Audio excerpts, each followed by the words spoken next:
Welcome to the Sage Family Podcast, where we explore natural, homeschooling, gentle parenting, simple living, and family adventure.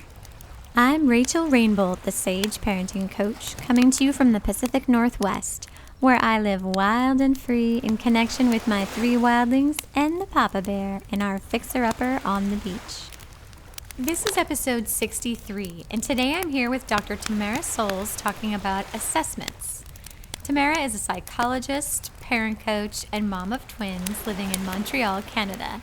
She's the founder of the Secure Child Center for Families and Children, host of the podcast This Hour Has 50 Minutes, and creator of the online parenting course No More Power Struggles. So join us around the campfire and let's get living the family life of our dreams.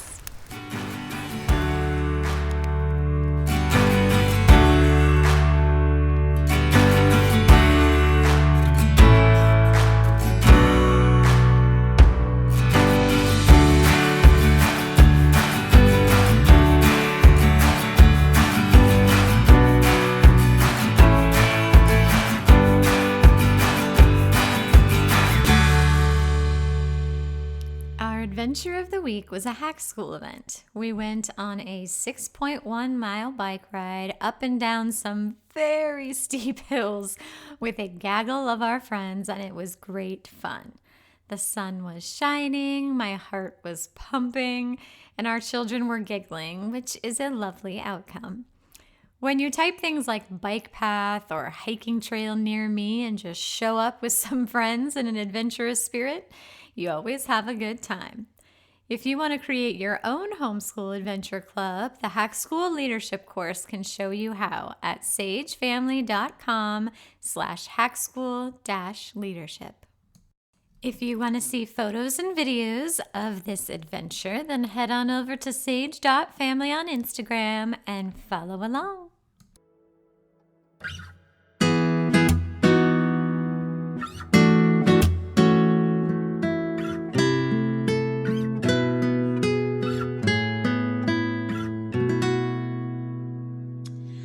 My dear friend Tamara, who I met at an infant massage educator training 12 years ago. And I know this because Bay was in my arms during that whole week, and he's about to be officially a teenager. And we've been friends ever since. She joined me in episode 7 of this podcast for a brilliant conversation on discipline. And now she's back to demystify the process of getting a psychological assessment for your child. And she is the perfect person to share this conversation with, because when I was navigating this experience recently, she was the one I was late night texting. So now I'm sharing my very insightful friend with all of you. Welcome to the show, Tamara. Thank you for having me back. That's such a lovely intro. It's my pleasure.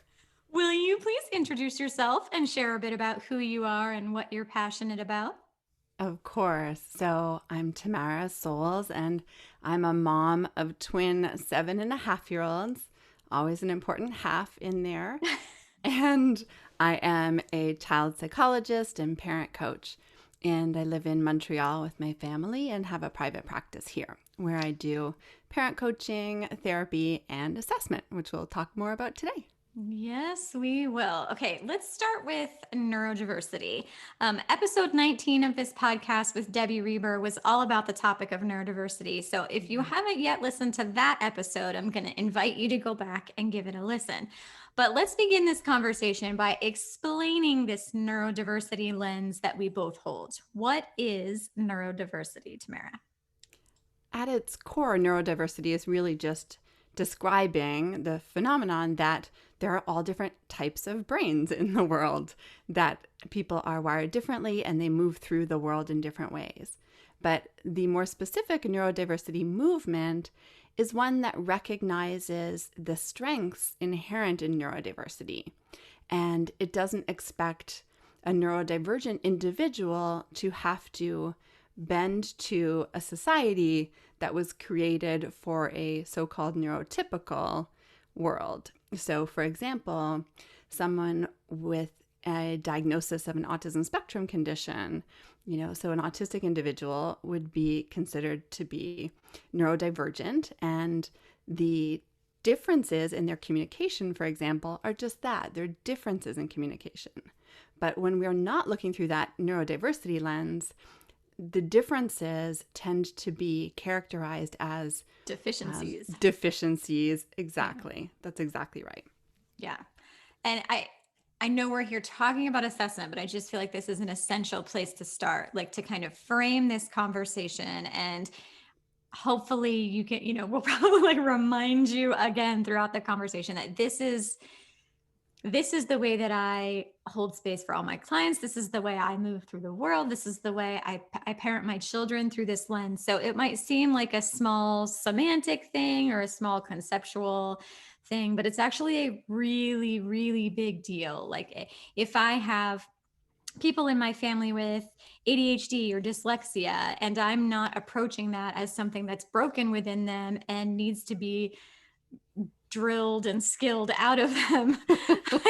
It's just a whole different lifestyle, a whole different relationship you get to enjoy. And I wholeheartedly believe that it makes the world a better place when we view all of the naturally different ways of being as a value add for the individuals, for the people in relationships with them, and for our society. Absolutely. Couldn't agree more. Let's move into the assessment portion of this conversation. So, what is a psychological assessment? Start there. A psychological assessment can mean a variety of different things. So, really, any assessment of someone's social, emotional, behavioral, intellectual, or academic functioning may be a form of psychological assessment. But typically speaking, and in the context of this conversation, a psychological assessment is usually an assessment that is an attempt to better understand a child or adolescent's strengths and challenges and determine if the pattern of those strengths and challenges could be understood through the framework of an underlying diagnosis, for example. So a school or a parent might seek out an assessment for a child because they've noticed differences in learning styles, or they're struggling with certain material, or because they're trying to understand their emotional reactions or how they, again, navigate their space or their social relationships. So that's what a psychological assessment is. It can be sometimes referred to as a psychoeducational assessment, particularly if you're looking for things like learning differences or ADHD.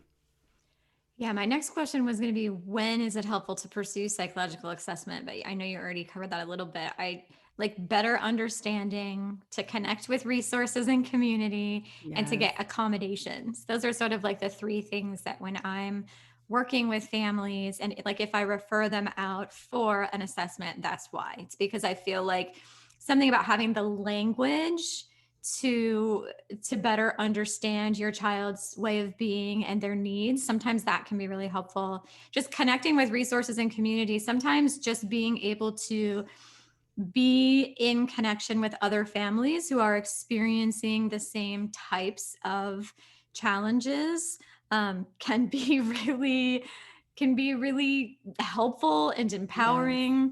They can give you ideas that you hadn't thought of before. They can help to really just normalize sometimes I conceptualize it like there's just a higher degree of difficulty as a parent of a neurodivergent child. That can be the case. And it doesn't mean that there's no value judgment in that, but just being able to have conversations, with other families who are kind of parenting at the same level. Yeah, no, that's absolutely true. And I find that, some assessments are sought out specifically as assessments, but many times when working with a family clinically, I might suggest or discuss the possibility of an assessment with a family, because a really good assessment can, be a catalyst in therapy, because it puts us so much further ahead when we can understand, again, the strengths and challenges and how a child navigates their world and their environment, because there may be strategies being used that aren't the most appropriate strategies, right? Yes. Or, so for me, I always think about assessments as being therapeutic assessments. So we can call them psychological assessments or psychoeducational. For me, I think about them as therapeutic assessments. The last thing that I want is to write an assessment report that sits in someone's drawer somewhere. And they are already long and tedious and hard to read, I think, especially when they're not particularly well written. But I really want an assessment to be a powerful catalyst for a family. And that might be in pursuit of services. It might be a shift in the educational environment or the educational approach, or it might simply be gaining that deeper understanding and clarity that allows them to shift how they interact with each other.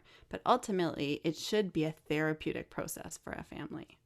Yes, I think one thing that comes to mind for me as I'm listening to you describe all of these like reasons for getting one is expectations. And I have seen this be really powerful in my work with families that sometimes we can come to this parenting journey clinging very tightly to a set of like the vision that we had, sort of before we met this actual child, this unique individual, that we're Yes. walking alongside of. And sometimes having an actual label, having a word, having the language, having the community, having the resources, sometimes that is what parents need.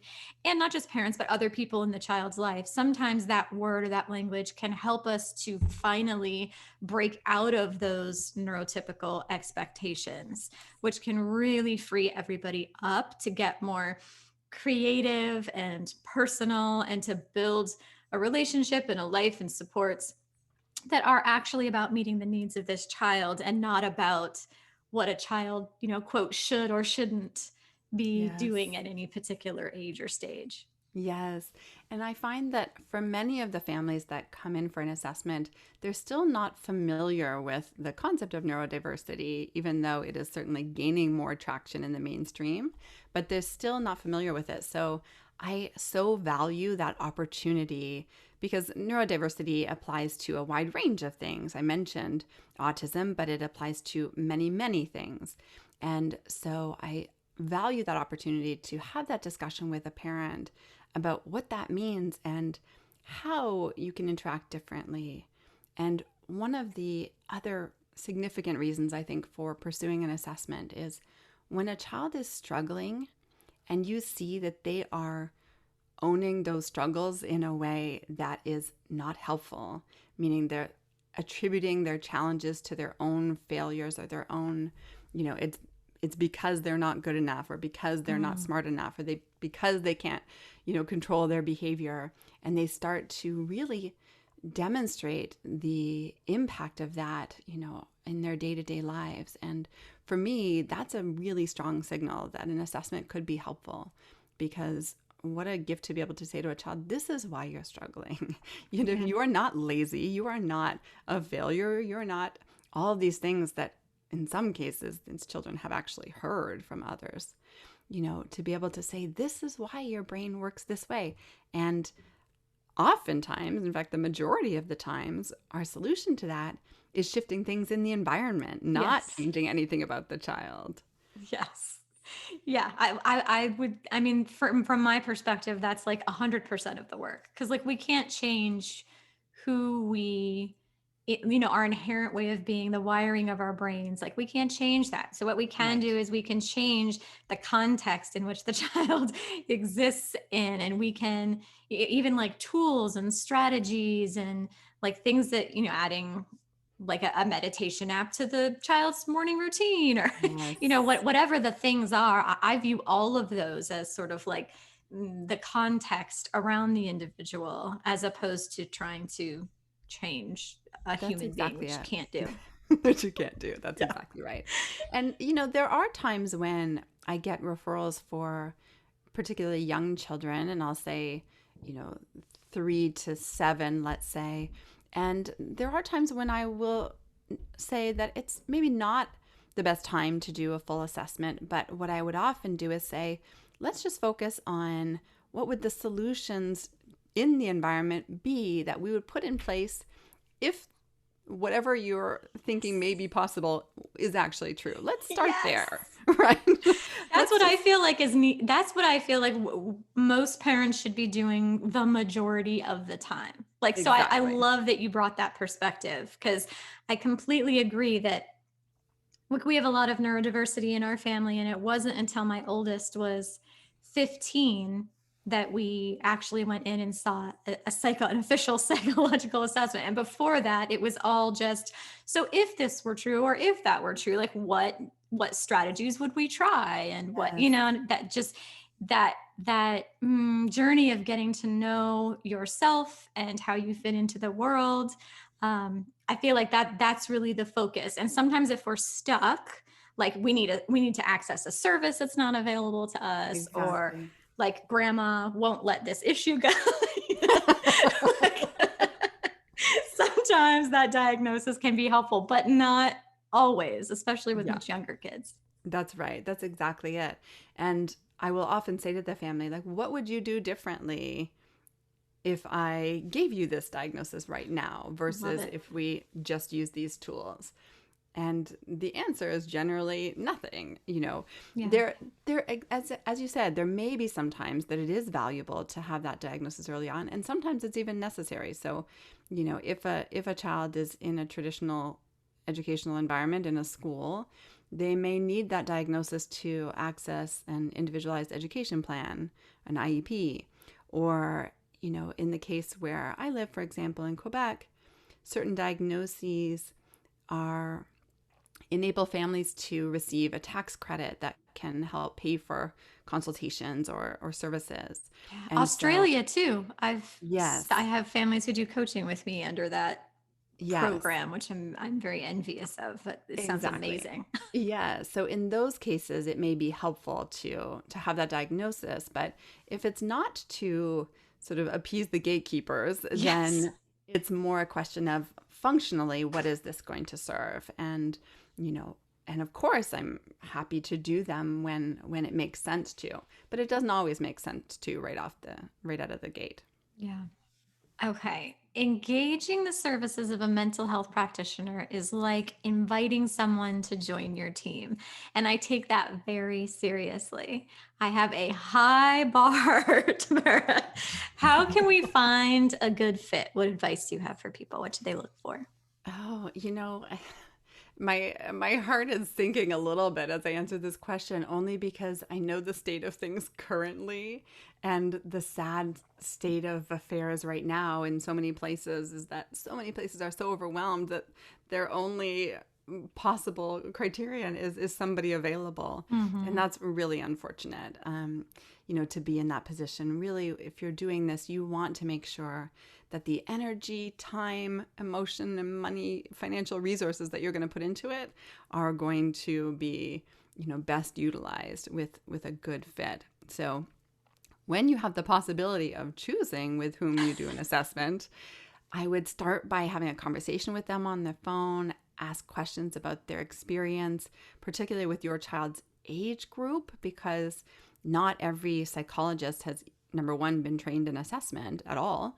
And number two, even those trained in assessment may have only been trained with specific age groups and also with the type of concern you have. So, for example, autism assessments are a very different a skill set and set of training than most people have. So that would be a specialized assessment that not everyone would do. So those are the basics, right? Like, what's your experience with this population? What's your experience with these concerns?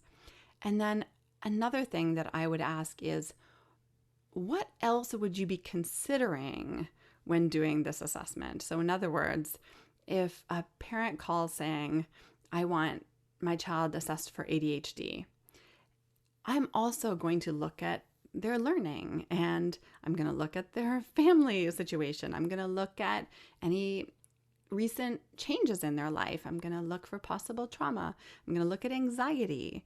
So you don't want someone who's just going to say, okay, you want to know if you have ADHD, I'm going to test you on some, vigilance test to see how well you hit the space bar every time you see the letter X. Right? I want to know the context of your child's functioning. And so it's important, I think, to ask, what would you rule out? What else will you be considering when doing that? And then, of course, will they provide a written report?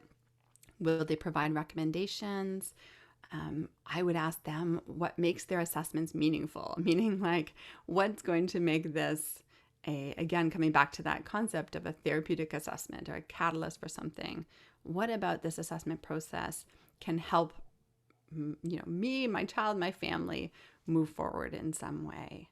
So those are just some basic questions that I would start with to gauge the goodness of fit. And in that whole process, of course, much like therapy, you'll be evaluating that person's personality and just how well you connect and the feeling that you get in speaking with them.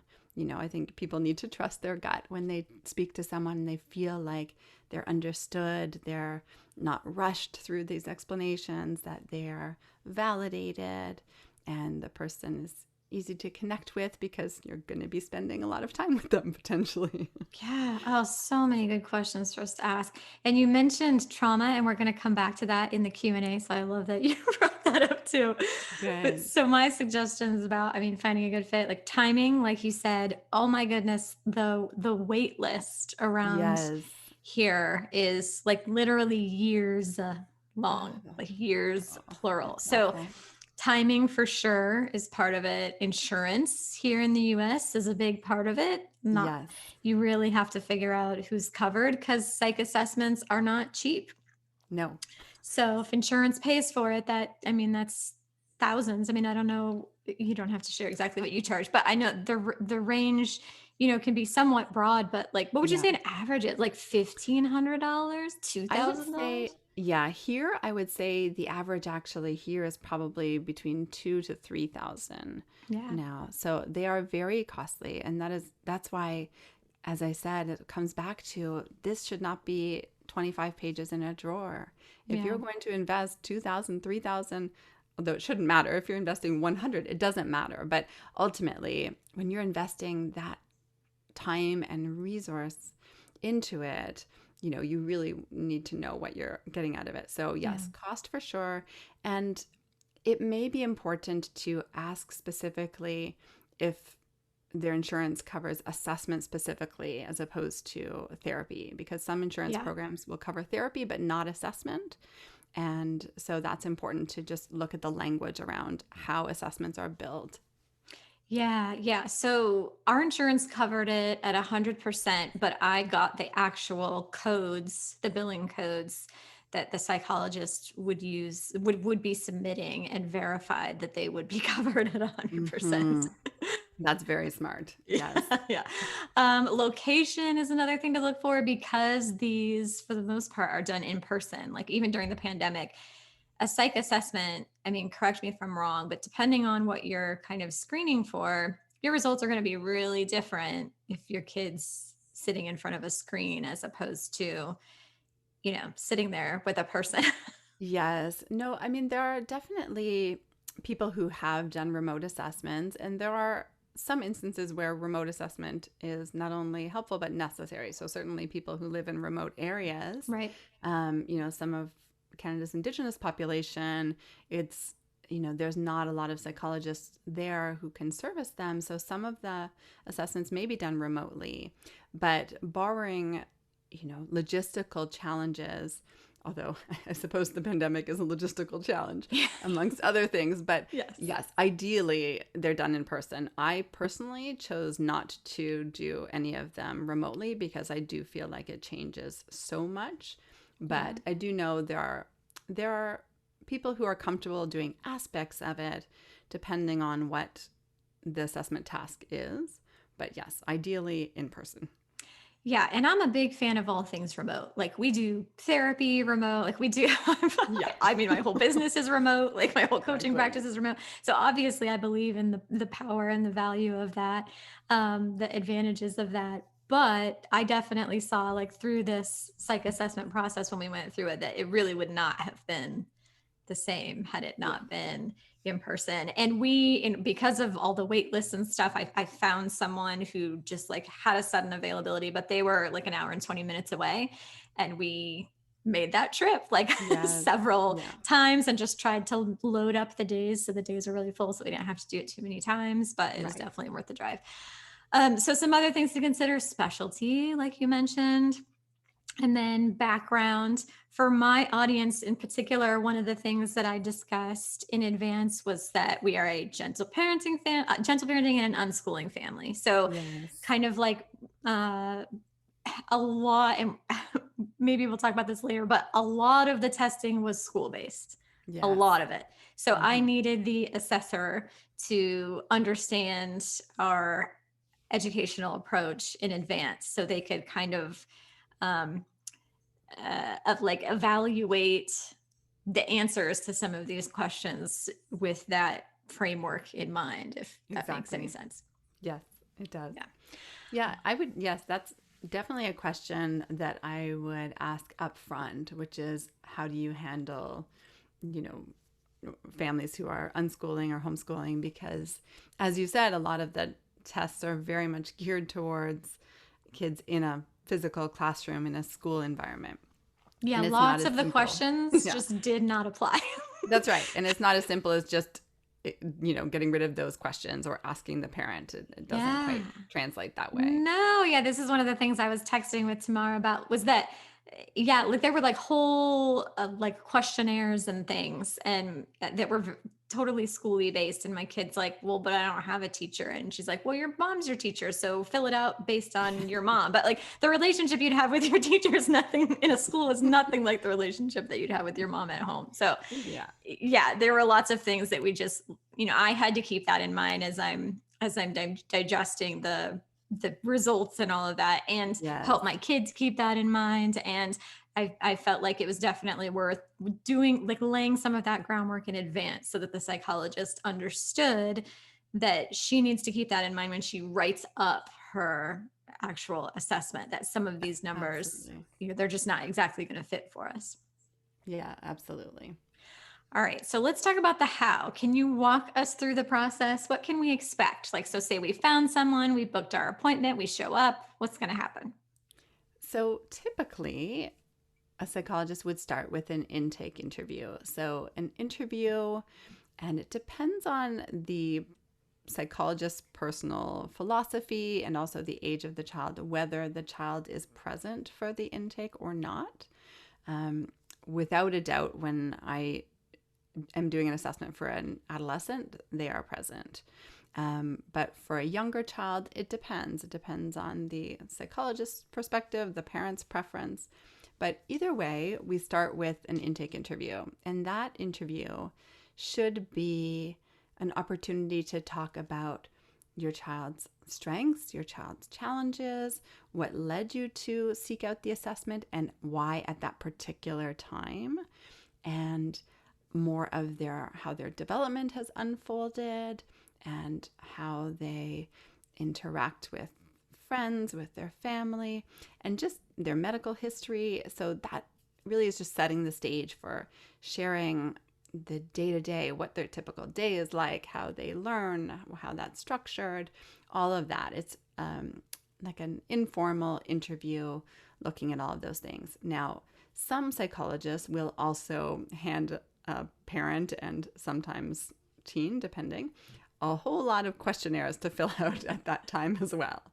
A lot of our questionnaires have now moved online, so often they're sent separately, but you can expect that as part of the process, somewhere along that process, there will be a lot of different rating scales to complete. And so some of those are more general rating scales that look at all kinds of things like attention, activity level, impulse control, leadership skills, flexibility, a whole range of things. And then others are more specific. So you might have a questionnaire that looks more specifically at what we call executive functioning. So planning, organization, initiation, or you might have something that looks particularly at social skills. But there is usually a series of questionnaires that a parent and possibly child, and at times a teacher as well, would complete. So many. Yes, so many. So that's the first appointment. And I like to structure my intakes as more of a allowing a story to unfold. So as much as possible, I try not to start by asking very specific questions, but just more Getting to know the open-ended. characters in that story. Precisely. And then I will go back and ask very specific questions to fill in gaps. But it's much easier to have a parent just share the story, and I will then help them navigate through that. So that's the initial appointment. Typically, for most people, that's all that happens on the first day, though depending on the situation, such as logistics like yours, sometimes they may do testing on that first day, but more often than not, it's just the initial intake interview. These days, much of that is happening remotely because when you don't need to do actual testing, a lot of the intakes are happening remotely. And then from there, the psychologist should discuss with the family what the assessment plan is. So what are the things that we're going to look at? What are the tools that we're going to use to investigate those areas? And then how should we structure that? And so what for many people follows is a series of testing sessions that likely are between 2 to 3 hours each. And you may start, for example, the first testing session might be the cognitive assessment, so the so-called intelligence test. And that for most kids takes an hour and a half, sometimes a little longer. And so that might be the main test used in the first testing session. And then there might be some other small tests that are included there that look at things like verbal memory or attention. And then subsequent testing sessions would dive deeper into other areas. So you might have a testing session that looks more at academic functioning, so testing specific math skills, writing skills, spelling, understanding of instruction, things like that. And you may have tests about memory, tests of executive functioning, like I mentioned, some attention tasks.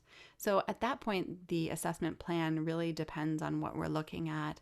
If we're looking at autism, for example, then the tests, the so-called tests, would be these semi-structured interview style meetings where we're engaging in a variety of tasks, but the tasks themselves are more designed to be prompts to see how the child interacts and how they navigate, not so much about right or wrong answers. So the assessment process unfolds in that way. I would say, depending on the child, on average, there's probably about 3 testing sessions. And then the psychologist would then take probably about 2 weeks or so, depending on the psychologist, to gather all of the information that's been collected. And I should add, there is often maybe an additional interview with a parent after they've looked through things to clarify some points. They may speak with other important people in the child's life, so possibly a teacher, but could be a mentor, could be an aide of some sort. But anyone else who is heavily involved in the child's life, the psychologist may contact them and interview them about very specific areas as well. And then after that information is synthesized and the psychologist understands the problem and has sort of conceptualized the results, then the psychologist would meet with the family and provide the feedback. And typically, the feedback session is meant to be more of an overview because families can get a little mired in the specifics if we get too far deep into specific scores on those tests. But it's meant to be more of an overview of here are the strengths, here are some challenges, here are ways to support your child. Here's how we understand that pattern of strengths and challenges and differences. And if that pattern fits a diagnosis, then there'd be a discussion of what that diagnosis meant. Or if there was a question about a specific diagnosis and it was either met or not, there would be discussion of why the psychologist came to the conclusion that they came to. So what does a diagnosis mean and what does it not mean? Okay, so that's a very good question. First, a diagnosis from my perspective is a framework. It's a framework for understanding this pattern. I mean, I keep using the term pattern because I think that's just a helpful way of describing a diagnosis. It's not a deficit. It's not a disorder from my perspective and taking the neurodiversity lens. It's a pattern of challenges or differences, but also a pattern of strengths. And so for many kids, especially as I talked about before, that diagnosis can mean the "it's not my fault," moment. So it means a new beginning for many families. It means a new way of understanding. It means empowerment for a child and for families. What it doesn't mean is that the psychologist is the word of God, first of all. So, we get it wrong too, right? That's so important to know, is that we get things wrong, and obviously not maliciously, but, we are trying to understand a set of data, and it's really only a snapshot of a child that is oversimplified in many ways. And yes, we spend a lot of time trying to, ideally see the child in more than one setting. We may see them, out in a learning environment, for example, or we might see them interact with friends in some context. We might see them in the office. But either way, it's still just a snapshot of a child's performance at a given time. And also, when you're synthesizing information from a parent, you have to be very careful of the adage that when you have a hammer, everything looks like a nail. Yeah. So all that to say that it's still a clinician's judgment, and it's a judgment call, and we're fallible, we're human. So, you may get a diagnosis and hopefully it's an accurate representation of your child. But that doesn't mean that if it doesn't fit for you as a parent, or you're reading the report or listening to the feedback and saying, I'm not sure that this person really truly understood my child. That's important. And, that doesn't mean that you say, oh, I guess I'm wrong. It's important. So a diagnosis is not the final word on who your child is.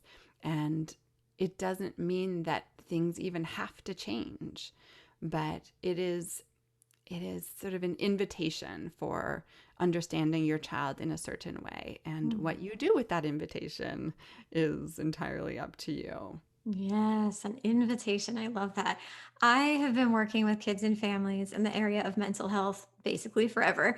And one thing that has always been considered radical is my insistence that the child owns the label and we are to respect their relationship with it. This is consent from my perspective. We can offer labels and explain how they might be helpful in understanding themselves and how they fit into the world. But we only use them insofar as they are helpful and empowering to the child. In other words, if I'm offering a label, the kid knows they have the power to pick it up or put it down, to try it on, see if it's a good fit, and know that that fit might change in different seasons of their lives. Yes. How can we as parents advocate for this level of consent for our children? I'm so glad you brought that up and shared it in that manner. I would say that, I don't know how many feedback sessions I've given, but it's many, many, many, many, many. And I have seen every possible reaction to an assessment, I'm sure, that is possible. And I think parents go through the same process as their children, meaning that they go through the understanding of the diagnosis, the sort of analysis of, does it fit? Does this make sense to me? What do I do with this information? And as you said, it's an evolving process.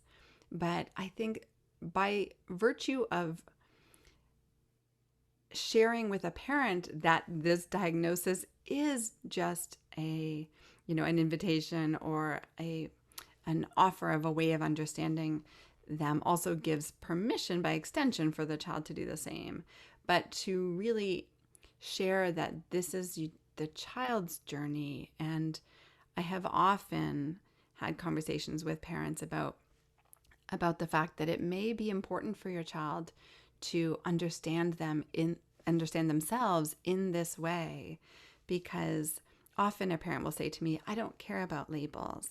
And I respect that. And I also respect where they're coming from. And usually, where they're coming from is they're trying to communicate to me, I love my child no matter what. And having a so called label is not going to change that. And that's wonderful. However, labels can be empowering. And I don't ever want a child denied of that possibility if it is something that could be very helpful for them. And I've had families where the parents are still wary of the diagnosis and still coming to terms with it, where the child is running around saying, I'm autistic, I'm so excited, I'm autistic, or whatever it might be. And so each person has their own relationship with that. But ultimately, as I said, modeling it for the parents and talking about that just explicitly, that this is, your child's to own or not, to pick up, to put down, as you say so eloquently. It's an important conversation to have as part of that feedback. Yes, I just invite them to try it on and see if it's a good fit. Like that's the language that I use to conceptualize it, because I do understand the resistance to labels because they have so often been weaponized Yes. against people, particularly in mainstream education. I mean, when I was working as a school, when I was working in an elementary school, I had this one little boy who I was working with who had ADHD, and the school said that he couldn't participate in the music program because they don't want ADHD kids in there. Like stuff like just the shame and the limitations and institutions trying to force treatments on people and kids to try to make them easier for classroom management. So I totally understand and share some of the resistance to the labeling. And I think my thoughtful response to that is to make clear that the child owns the label. They own whether or not it's a good fit right now. They own what it looks like. They own how we should all respond to it, how we, what I'm saying? Like I just that they own that. Like, hey, it's really helpful when we do this thing, like that some people who have this word find really helpful. I find that helpful too. So let's do that. And maybe the word helps like the people around the kid get on board, or like we talked about, gives them access to this thing. But it has to be the kids to own, even when they're really young, even if they don't quite understand what that means. We as parents do understand what that means. And so we can be the holder of the space for them to own that label. Yeah. And, you bring up such an important point, because a lot of families are resistant to even sharing the diagnosis with the child. And to me, that just comes back to this conversation about consent, and that it is, and respect, right? That, we're asking a child to go through this process and then expecting them to finish the process without any understanding of why they did it, what came of it, what it meant. And again, I understand wholeheartedly why some parents are wary of sharing results of an assessment, but there are always ways of sharing results in an age-appropriate, developmentally appropriate manner, right? And I know you share this view too. I am always of the belief that you are completely honest with your child at the developmentally level that is appropriate for them. And so to me, it is disrespectful to a child to ask of them their participation in this process and then not give them any age-appropriate, developmentally appropriate feedback on what was gleaned from that process. Yes, especially because it is going to impact some decisions that you make and some things that you offer and some language that you use, and you likely got it because you need to share it with certain other people or institutions. And so it is impacting them. That's right. So to kind of cut them out or insulate them from the heart of it is I love that the language of being disrespectful. That is exactly how it feels to me too. And I think that it's important to know that a diagnosis does not mean there is something wrong with your child. Again, it comes back to, it's not, your child is the same person, walking out of my assessment as they were walking in. Yeah. Nothing about them changed. But I hope that the process enables everyone to understand the child more deeply. But there's nothing wrong with your child. And again, even though language of labels is slow to catch up to our understanding of neurodiversity, so we still have disorder in the names of many of these things, really, I prefer to think about more of a social model of disability, meaning that, for example, somebody who is in a wheelchair, for example, it's the building that's not adapted to them, is not suited to them. And similarly, with someone with ADHD, it's not that they are disordered when you put them in a classroom. It's that the classroom is disordered. Yes.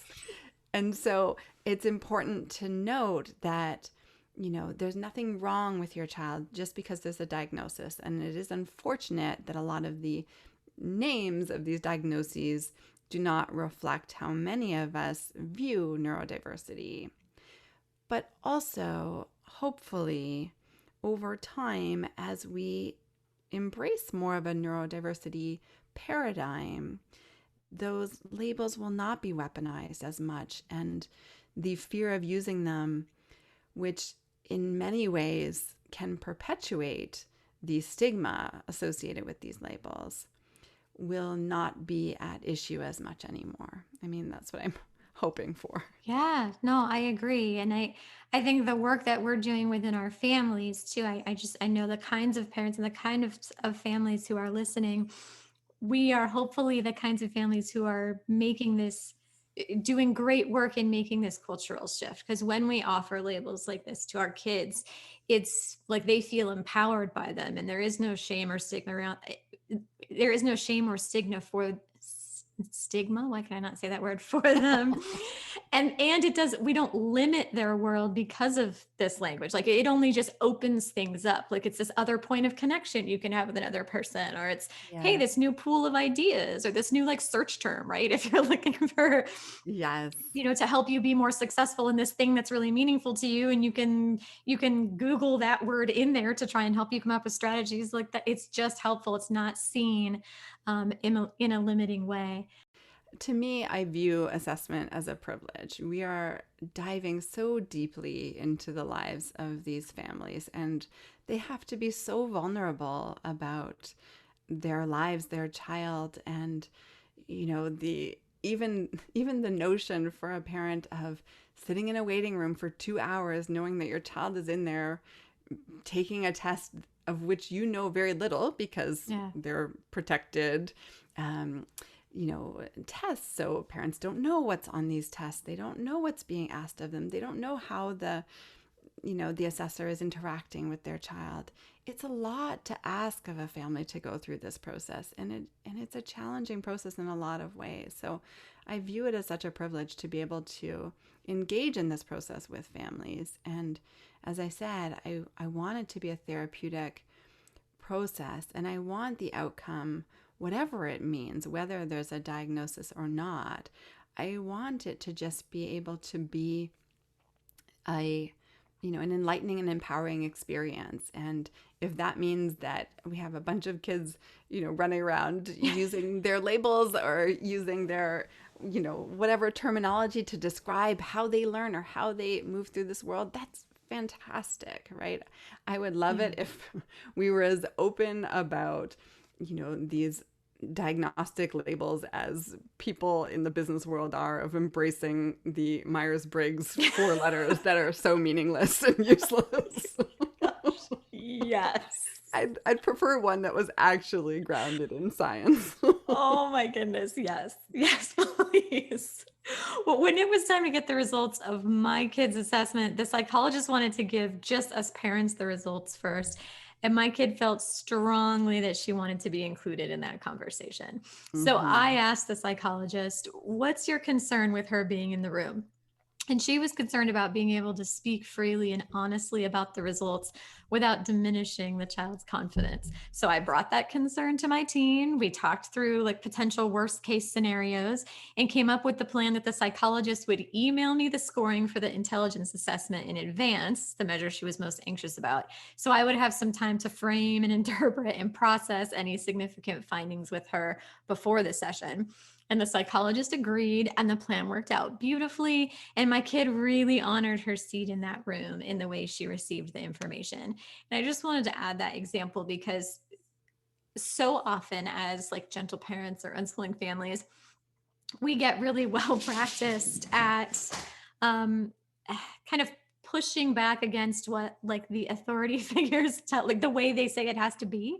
So I just want to like invite that into this psychological assessment space too, that, you know, if they say your kid can't be there and your kid says that feels really important for me and respectful to me to include me in that conversation, like work with your professional, work with this person, they're on your team. So like the key for me is what's your concern? Like I find that a lot, whether we're talking with a pediatrician or a teacher or any of these people, if you can say, what's your concern? Then you can work out a plan to address it to better meet everybody's needs. Yes, I love that. I've had some situations where if I'm concerned about how the parents are going to react, I might offer to do feedback and structure feedback a little bit differently because I do really want to protect the child and make sure that the feedback session is a safe space for the child as well. So I would hope that anyone pursuing an assessment, you know, is working with somebody who doesn't just have a one size fits all, you know, approach, but can decide in conjunction with the family or based on what they understand about the family, how best to approach that. Because I love that they did that for your daughter and that they were able to make that shift and address the concerns so that everybody was heard and everyone's needs were met. Yeah, and I agree. And her concern felt valid, you know? Yes. It does. Like, I didn't think that she, you know, it clearly was not intended to be disrespectful. Like me and my kid both totally got it. And we felt like we could overcome that. Yes. So yeah, no, I completely agree. And this leads perfectly into our Q&A. I asked the Sage Family Village what questions they had about assessment. And Kate asks how to go through the assessment process and keep the child's self-esteem intact.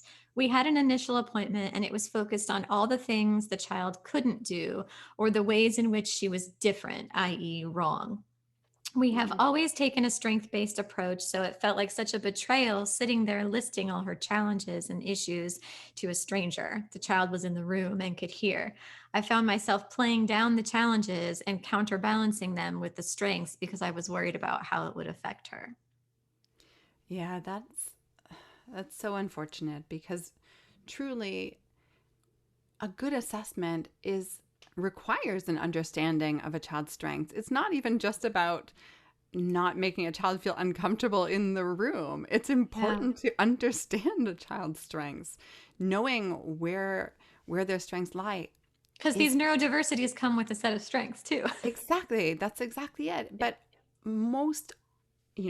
all the time, not most of the time, all the time, we want to leverage their strengths going forward. Yeah. So I want to know that. And a good assessor would be asking that not as an afterthought, right? Because I've certainly seen that happen. I've seen clinicians spend 50 minutes of the hour asking about, were milestones met on time? Where do they struggle in this? Where do they struggle in this? And then the last 5 minutes saying, so what are they good at? What do they enjoy? And no. And so, that's why I try to structure it as a story. And then I will lead them down the paths of tell me about a typical day. Tell me about when you have fun together, what works, trying to understand a variety of things. But it is difficult because I suppose you can't always know how effective a psychologist is going to be in doing that. But it would be, coming back to what you asked earlier, it would be a question I would bring up in looking for a psychologist. Like, how do you make sure that my child's strengths are equally represented? Ooh, well said. And I want to put a little asterisk next to that, because one of the challenges of writing an assessment report, particularly if we are writing it for the sake of obtaining a service or a tax credit, is that I have to be careful not to highlight your child's strengths so much that it appears that they're not struggling. Right. And so, but again, that's a conversation that I would have with a parent to say, this is what you can expect from the report. This is why it's written that way. My feedback is going to be different, and of course, clinical writing and test results are so dry. And so reading about it, I think from a parent's perspective, can feel very upsetting at times, because it does feel like the reports are more heavily weighted to the differences or challenges. But in terms of the interview where the child may be present, again, coming back to asking that question, how will you make sure that my child's strengths are equally represented? And then in the process of the interview, if need be, not downplaying the challenges necessarily, but making sure that you're highlighting the strengths in that interview, even if you're not asked. Yeah, I think we can prepare them in advance too. Like, we all have strengths and challenges, and we're Yes. going to see a psychologist who might help us better understand your challenges. Now, just like when we went to the doctor that time you hurt your ankle, like, and you could use that example, like if there was some painful precipitating event that brought you in here, but you could just as easily say, like, to better understand how your eyes work or something. We weren't talking much about like how strong your muscles were or how smart your brain was. We were just focusing on the ankle because that's what we were trying to understand better, or like your vision, because that's what we were trying to understand better. Like what was going on with your ankle so we could help it feel better, or so we could learn like how best to take care of your ankle so you can play the sports you want to play. The conversation with the psychologist will be similar, and that we're going to talk about all the things that feel hard for you more than we usually do. But I just want you to remember that we all have things that feel hard for us, and those challenges are just a part of who we are. So I feel like we can kind of prepare them by framing it just like we would if we were going to any professional, to better understand some issue better. I think especially if you can tie it into like the physical body, because I feel like they understand that really well, and those kids have experience like going to a doctor and having something looked at and checked out, and they know that when they're writing in that chart, those words are like just about their ankle. No, that's exactly right. And I would say the question I get asked most often after an initial phone call with a parent prior to starting the assessment is, what do I tell my child about the assessment? And that's exactly what I tell them, and to frame it in that way. And it's also how I frame the feedback session in that same way too. So I'm glad that you used that example and connected it with the physical. That might be something the child's more familiar with. Yeah. Okay, I have one more question for you. Elmian asks, how often does it happen that children are diagnosed and treated for a condition while the symptoms are actually the result of trauma? So clinicians are trained to look for trauma first. In other words, when we follow a decision tree, so to speak, of coming to a conclusion, whether there's a diagnosis or not, at the start of that tree would be a question of whether there's trauma or not. So any clinician should be starting there. And if there's evidence for trauma, it doesn't mean it precludes any diagnosis, because of course one could have trauma and another diagnosis. Yeah. But it is important to understand, if the differences that you're there to explore or the challenges that you're there to understand have only begun since a traumatic event, then that's a very helpful and telling timeline. So any clinician would be trained to follow that. Now, it is important that clinicians ask about those things. And so, because they can't expect that parents will always just offer up those things, right? Because they might not even make the connection. And I would say that's often true, is that a parent's not always making a connection between something that happened and then the thing that they're seeing now. And so, it behooves the clinician, well, it's necessary for the clinician to ask questions about any major events in the child's life, any recent changes, because it's not even just about trauma. You know, if there's an adjustment to something, or, you know, a global pandemic, perhaps, one might need to understand the context in order to come to a conclusion. So to answer the question of how often does it happen that it would be sort of misdiagnosed, I would say, you know, hopefully not very often, because that is the process by which a psychologist would approach an assessment.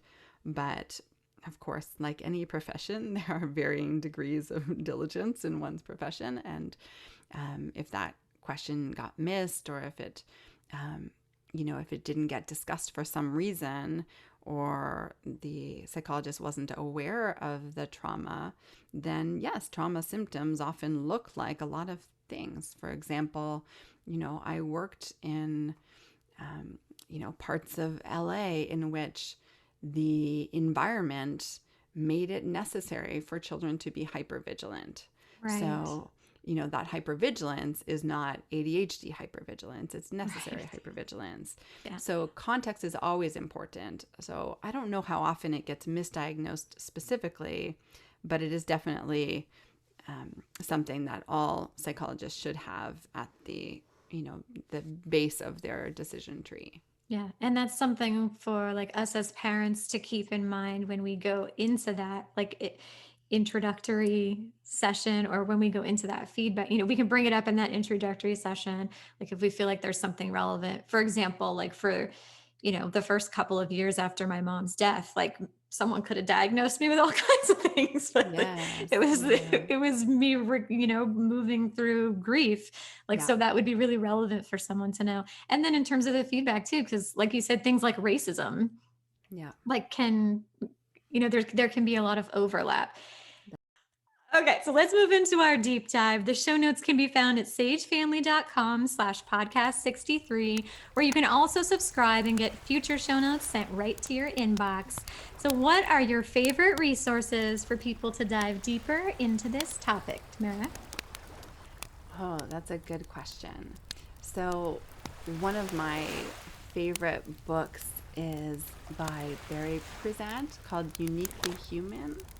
And it's a really great, it's a great book for parents to read, to kind of understand the neurodiversity paradigm and to have a strengths-based approach to their parenting. So I almost always recommend that book at the end of my assessments, because regardless of what sort of form of neurodiversity a child may present with, I think it's a very, very helpful tool. So that's that. If I'm picking one, that's my go-to. I think that's in my library holds. I'm going to go back and double check and make sure that it's still there, because I feel like I feel like you've mentioned that to me before, and I added it to my holds, and now I still haven't read it, so I don't think it's come up. So I'm going to go back and double check and make sure that that is still on my list, because that sounds wonderful. I mean, it's the full title is A Different Way of Seeing Autism, but as I said, it goes beyond autism in my mind. It's really about neurodiversity more broadly. Love it. So, yeah. All right, now tell us how we can get more of you and all of your goodness. Of course. So my website is drtamarasoles.com, and you can find me on Instagram as well at Dr. Tamara Soles. I have a podcast. This hour has 50 minutes. And I have a newsletter on there. And one of the things that I have on my website is related to doing a deeper dive into your child's behavior. And that's what I feel like assessment does. And so one freebie I have up there is for often overlooked reasons for your child's meltdowns. And so if that's of interest, they can go to my website and download that too. Yes, go download her freebie, go follow her on all the things. She's amazing and wonderful. And then who knows, maybe you'll be friends for 12 years and Exactly. you'll get to text her so late. lucky. You'll get to text her late at night like I do. Oh, I love it. I love it. Thank you so much for coming on and sharing yet another wonderful conversation with me, Tamara. It is a pleasure. You are welcome here anytime. You're so lovely. Thank you for having me. It was my pleasure.